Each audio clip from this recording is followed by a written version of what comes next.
मोर समस्त को नुआखाई जुहार। आमर पश्चिम ओडिशार विशेष करी 10टा जाक जिला और पूरा ओडिशा प्रदेश यहाँ गोटे गणपर्व आई गणपर्व माँ समलेश्वरी माँ पाटिनेश्वरी समस्त को छतर छाया तले ढापिक रखी समस्ते निरोगी रहूँ आ गोटे सुस्थ समाज सुस्थ ओडिशा गठन करवार लगी समस्ते ई दिन रे संकल्प नहीं आमर जेन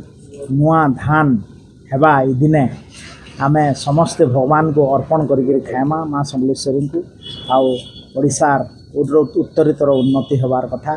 आम समस्त लगी कामना कर देखुन नुआ सरकार के लोकर बहुत नुआ आशा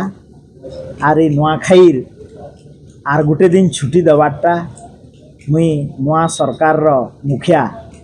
माननीय मुख्यमंत्री मोहन चरण माझी जी को मैं बहुत बहुत धन्यवाद दूचे पश्चिम ओडिशावासी तरफ आर आप जानीछन जे आमे ये नुआखाई दिने विधानसभा का भी गोटे दिन छुट्टी करूँ